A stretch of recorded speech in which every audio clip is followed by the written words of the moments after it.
Welcome to Season 2 of the Parkinson's podcast Unfiltered, with hosts Heather Kennedy and Kat Hill, brought to you by the Davis-Phinney Foundation.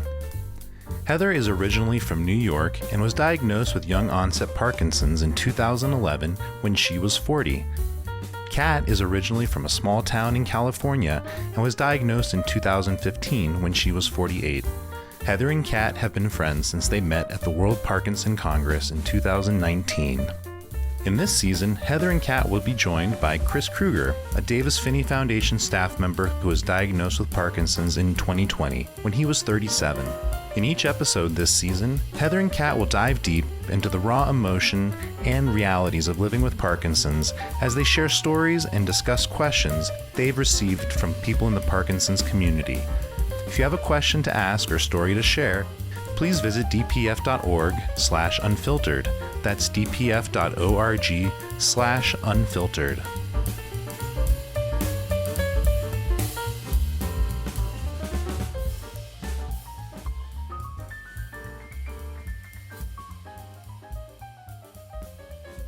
We have a special guest today on the pod. Chris is here with us from the Davis-Phinney Foundation.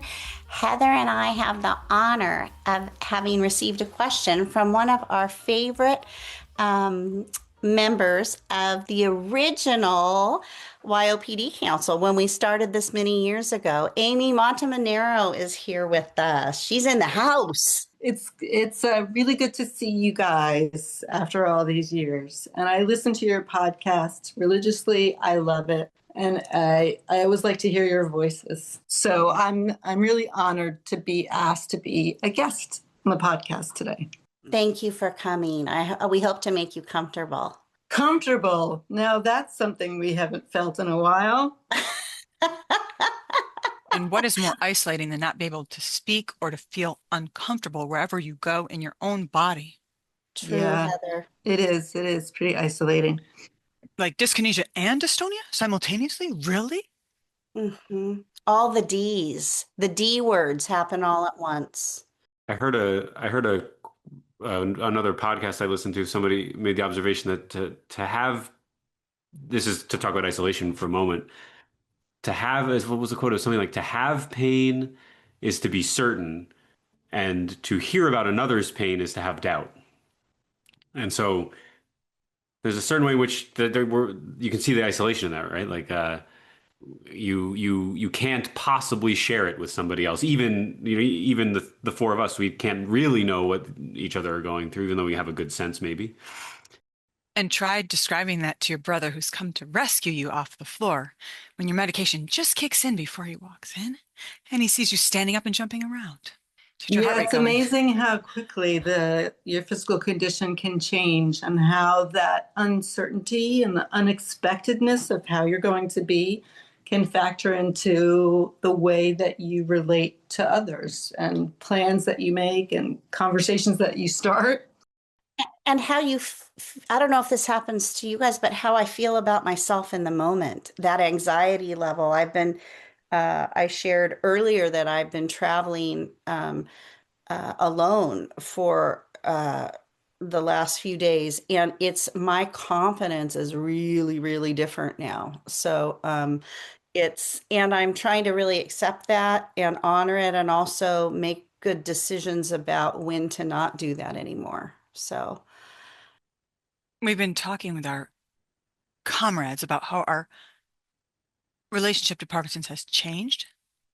And I've noticed the other day I said something like, I have to remember that I'm going to be on again, and then I'll go off soon. He said, no, just remember that while you're off, you'll always go on again, and that it's coming. Because you start getting to the place where you're expecting the off times, see, you got to flip it.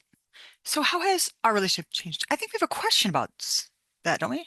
I think so too. I think that's why we're here today. Yeah, so Amy was kind enough and thoughtful enough to share a question that had come up with us, and I'm going to read the question because Heather, Kat, and I have been thinking about it for a while, and we were glad that Amy agreed to come and actually explore the question with us. And here's the question: Amy wrote into us and wrote that there's a couple layers to the question. The first was Amy was wondering how the characterization of our relationship with Parkinson's has changed over the years. And Amy observed that when she was diagnosed about 10 years ago, she thought of PD as her opponent, one that she was going to fight or beat. And that changed, and Parkinson's became an ever-present kind of annoying sidekick. And now it's sort of more of like a master, as in the sense that the master won't let me come out and play today. And so in that context, we were thinking today we would talk about this. How has relationship with Parkinson's changed over the years, and really has it changed? Can I put some context to that question? Yeah, please. Please. So that we're even sort of naming it or labeling it at all is something that I think is very interesting. You're going along in your life, doing your thing, and all of a sudden this huge thing is plopped into your life and it's never going to go away. And there's a lot of anxiety and fear and despair around that. And I think that many of us just naturally gravitate towards naming it so that we have at least tiny little bit of control over how we respond to it. And some people even give it proper names. You know, they'll personalize their PD and call it Parky or something like that. And I think that's a natural human instinct, so that it doesn't feel like me, right? I mean, it's with you, but it's not you. It's something else that you can then respond to. And as for me, when I was first diagnosed and I first went on the meds, those meds were wonderful. I was so full of energy and strength and fight and power. And so I felt sort of like, I'm going to beat this thing. I'm going to fight this thing. I'm going to beat this thing. And then, of course, as the disease progresses, that changes. That was the reason that I asked the question. I want to see how you guys sort of have related to your Parkinson's since your diagnosis. Oh boy, it's different for everybody, of course, but I was so cocky the first like 8 years. Oh my goodness. I'm embarrassed. It doesn't age well. I left it up. It does humble you a lot, which is why in my question it went from opponent to sidekick to now my master, meaning that before I can do anything, I always have to check with the master to see if she will allow me. And I think that's all part of the humbling. Yeah, and it reminds me a little bit of parenting. Some of us here have been parents, but most of us have seen moments where a toddler's melting down in the middle of, Walmart or the market, where you really think you have a rhythm and control, and in about 15 seconds, you don't. And I feel like my evolution with Parkinson's disease has been a lesson in incremental loss, B, in how to accept change. And Amy, I loved your question partly because I think looking at ourselves and what's happening to our bodies as an opponent also denotes this idea that if we fight hard enough, we're going to win, right? And if we do all the right things, we can come on the other side of that. And I think I don't love the idea of fighting anybody. I've said it more than once. I'm kind of more a lover than a fighter, even though I've learned how to box with this disease. And I chose early on to call it a disease and call it the uninvited guest, because I think it does help to have other words about it. But I also don't like the fight concept, because I never want people to feel like they're supposed to be able to win with this. I think we have to evolve, right? Even what your words evolved, Amy, from the fighting to the master. And Interesting. I think it's an evolution. I don't have it mastered, by the way. The master's still in charge. Well, I think that uh, I uh, I do like to fight a little bit. I would never have guessed being, Amy M. Esquire. What I've decided is a couple of things. Like one is that define win, right? So that definition can change even as you're still fighting. True. And sometimes you can fight to be resilient and to be courageous and to be strong, but you're not fighting to beat anybody or anything. Got it. Fighting to be brave. Yeah, Be fighting to be brave. brave. Fighting to be brave. And you are brave. And I love that. And maybe now I don't want to put words in your mouth, Amy, but maybe a little fierce too. Does that fit how you might feel about it? Are you fierce? I don't feel fierce. You don't feel fierce. Here's how I feel. I think about the movie Rocky, Sylvester Stallone. I mean, I'm from Philly, and Rocky's. I was just gonna say, Adrian. Right, and I live right by the art museum, which there's the steps, there's the Rocky statue. I visit him almost every day. But here's the thing: in that movie, in Rocky 1, he was a fighter. He did not win. If you remember the end, all he did was last the 15 rounds with Apollo Creed, right? And so to Rocky, like, winning was not beating the opponent. It was just enduring and lasting and proving something to himself. With raw eggs. With raw eggs and with a pet turtle. Yeah. Chris, have you seen Rocky, or are you too young? I've seen Rocky. I haven't seen all of the Rockies. I've seen the first one and maybe only one the of first. Yeah, only the first one is worth it. Yeah, so I also think that it's been important to me to think about my relationship with Parkinson's as a long-term relationship.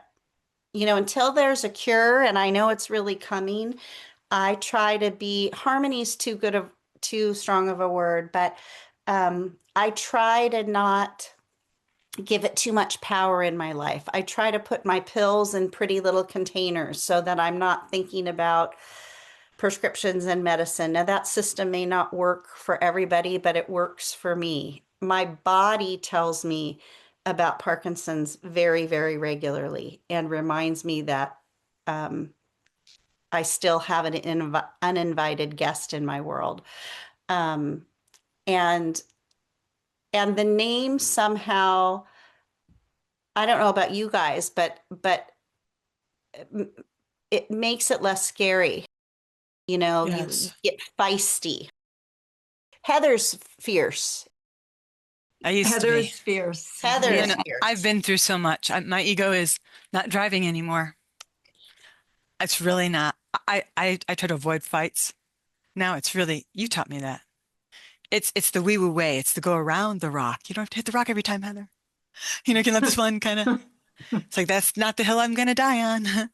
Plus, I want my last words to people to be fairly supportive, positive, and loving. I've been on the other side of that. Something horrible to someone once, and then they died. I forgot my chance to go back and say, I'm really sorry, man. Anyway, my neighbor, I was just going to say, my neighbor is very cruel. I would say she's quite mercenary. She said, I'm glad you're sick. The other day. Now, to live by her, I have to remember, she's not right. She's hurting. Parkinson's isn't right. Something's wrong. She's suffering. Something's suffering. I can't take that personally. So with Parkinson's, when he comes at me, I think, oh, there you are again. I wanted to walk, but you're saying not today. Not today. And you just said it. You said, I can't focus on it. So what do you do when you can't walk? You rest and digest. If you can. If you're in public, can you sit down and rest and digest, though? Probably not in public. depends on the public place. I often go into the truck if I'm out with Ken and I'm hitting the wall. Let's say I'm in the middle of the market. We've talked about me at the market before. I'll leave things there and go sit and recline in the truck. So I'm not driving anywhere. I'm not asking my body to do anything that puts me in peril. But I try to keep some things in there that I can do. I try to journal. I try to change where my brain is thinking about it instead of thinking about, darn it, I'm symptomatic and melting down at the market. I'm trying to think of, okay, I'm going to try to go be somewhere private or a bathroom or um, I try to plan too where I'm going to be in public and where I can go have a rest moment. Do I know where the bathroom is? Is it clean? The family bathroom versus the individual stall. I don't know if Do that you helps. talk to it? Do you talk to your Parkinson's? Mm. At times, part of what my talk would involve is what Heather said. I notice you. I notice you, but I try not to go into and react to that. I try not to have my blood pressure go up, get mad, have my heart in my throat. I try to say, yeah, there you are again. I really don't like that my neck is clenching. I don't like this pain I'm feeling. I'm starting to get a headache. Okay, I hear you, Parkinson's. I'm gonna go lay down now. And then I try to find something that I can get my brain into. Sometimes it's scrolling on my phone. Sometimes it's putting on a podcast just to actively take my brain somewhere else. I find that when I'm starting to spin out or get that anxious feeling or that we feel that way when we're in pain. I try to have plans for what I'm going to go do in a station where I can go be. Maybe it's the couch, maybe it's the chair, maybe it's the floor. I don't know. Amy, what do you do? Um, I talk to myself, Uh-huh. and oftentimes what I'm saying is, you can do this. You can do this. You can put your arm through the sleeve of your shirt. You can button. You can do Right. this. And that seems to help. I think it helps to focus on what's right in front of you right at that moment. And to me, that's what I do. And that helps more than anything. Yeah, Heather's got a question, and then I have a thought about the us getting ahead of ourselves or trying to, like we did in the old days. Yes, like our feet get ahead of us. We take those little baby steps and that we do that cluttering effect with our speech and our steps get stuttering and cluttering. Get ahead of ourselves. Like my top of my body gets ahead of my bottom and end up like on the walker like Tim Conway being dragged. But I just want to say, do you ever feel like it's like Fight Club? You can see the rest of them suffering. I see suffering everywhere now. So my question is not what's their problem or what are they doing? Who are those people? Why are they being so weird? It's how are they suffering? Is there anything I can do in the moment to alleviate it? No. Moving on. I don't think they did that to me. They're staring at me. They're doing this to me. It's not about me. It's not about me. But what do you think of that? Do you ever feel like you're in Fight Club? I think it helps to take the attention off yourself, like you just described, Heather, and to look at the others around you and stop worrying about what you're doing or what people are thinking about what you're doing. I think that by itself alleviates a lot of the distress that we may be under in any given moment. And what I talk about being like that rabbit hole thinking where we get stuck, where we're stuck thinking about disease, despair, the spinning out. I'm trying to do more things like getting back into my art a little bit or having somewhere set up that I can go sit and paint, play in the paints, to get my brain out of the Parkinson's mode and also not get what I call that activated feeling that just brings me more symptoms. Yeah. And Chris, what do you do when you're having kind of a spinning out rabbit hole moment? I don't always handle it well. I mean, being frank about it, I actually don't find myself inclined to think about what I do as fighting. Mm. It's not how I necessarily feel inclined to approach what's going on with me, but I do, when I get frustrated, it would look like I was fighting. If I can't type because my tremor acts up, and as soon as I stop using my right hand, I'm typing the letter U about 7,000 times. It's really, I can respond to that poorly and with anger. And I think in terms of turning my attention to other people and other things that are going on, I think that's really important. And I think I am coming to see that that is an important component of how I can stop doing that, because it doesn't help. I mean, it might help to be angry in a moment, right? Because you can sort of you can power through that way, but that doesn't actually help in the long run. So I've started to realize that, I have to sort of accept what's going on and then try to find a way to focus on it, and also sometimes not on it. And it's a sort of it's not a trick, but it's tricky to do, to sort of both acknowledge what's happening and then choose to see something else, so that I don't have to find myself in that trap. I think of it, so I don't know if I've ever thought of it as a trap, but it feels like a trap now that I'm talking about it, where I can respond to something and then get caught on that thing rather than choosing how I'm going to engage with the world. And I think that that's something I'm trying to work on. I think, Chris, sorry, Kat, I think the words that you used right there, that the difference between powering through and sort of letting go and accepting, I think that's key right there, is that when we continue to try to power through and beat whatever it is we're trying to beat that day or in this lifetime, that's when we get frustrated and stymied. And I still think there's room for fighting, even in the letting go part of it. You just have to redefine what fighting means and what you're fighting for. Mm-hmm. Mm-hmm. And I think Parkinson's has been a brutal master, I'm going to use your words, Amy, of teaching me how to be in the moment.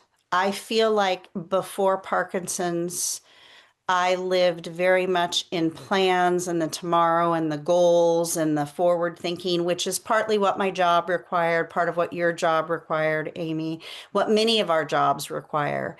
And I think as Parkinson's has progressed, it has, as the uninvited guest, it has invited me to either push against it for me, and those are those fighting words, or accept that I'm going to need to find new ways of thinking about this if I can be present with it. Again, it's the noticing and the making the choice. For me, being of service to others is getting out of my own head. We all just said the same thing, that's it's diverting my attention, and also accepting that the cat pre-Parkinson's is gone. Now the cat, like I'm however you want to view that. Sorry. Do I talk to Parkinson's? No, I just talk to myself, Amy, if we must be honest. In the third person. In the third person. That could be me chasing mice around or getting, diverted. Wait, let me think. Where was I? The cat Shocking. who used to be is both gone, and she's still very present. Right. And with age, that happens, right? This experience for us feels like acceleration of age. But I know people that are, I'm in my 50s, and I know people in their 60s and 70s and 80s that shift to this over time. So I think some of it is also with age. Of course, it's accelerated with the uninvited guest or Amy's opponent or Heather's playmate. Or something really obnoxious like Kanye West pushing to the front of the award ceremony, grabbing the mic, because he didn't think that it was going the way he thought it should go. Parkinson's is like that. You make lots of plans with people, and all of a sudden, you'll start to leave the house. You'll try to cross through a threshold. Body's like, nope, must be a deep fall. You're going to fall into a ravine. I'm like, no, it's not a ravine. It's the same. Same layer. I just want to cross through the threshold. I just want to go through the door, and I can't. Hmm. Does anybody have trouble with that? The doorways? Yeah, narrowing spaces. It's crazy. And speaking of doorways, one thing I'm grateful to Parkinson's for, it makes me think that we don't have a lot of time. One of the greatest mistakes we ever make as human beings is to think that we have time. We have endless amounts of time. We don't. We got to love now. We got to get rid of this stuff. Doesn't matter. Just gonna move on. Well, I did that. Ken and I did that in a big way a few years ago, and making room for that. Oh, a lot of the seminars and things that we attend talk about, thinking about long-term planning and estate planning. And for me, it helped me to get my ducks in a row so that I could stop worrying about that stuff. How do I want things distributed? Right, right. It can be such a hard learning curve. Amy, I want to know, did we answer your question? Um, Starting to. It's a long one. um, kind of, right? Because Mhm. Kat, I was asking, what do you guys call your illness? Mhm. How do you label it, and how has that changed over the course of the progression? Mhm. Um, and you have the uninvited guest. Mhm. Heather, yours has changed along with mine, right? Mine's so mean. I know that as my Parkinson's has progressed, and I have chosen to make kind of my second act, if you will, about working with folks with Parkinson's and doing advocacy, and I've met amazing people. I know that I'm ready to shift a little bit back of my brain to trying to get back and do some outreach in rural hospital setting. And partly I do that because the focus of my days are more and more on Parkinson's related management. It does not mean I'm breaking up with my friendships. It does not mean I'm not going to continue to do advocacy.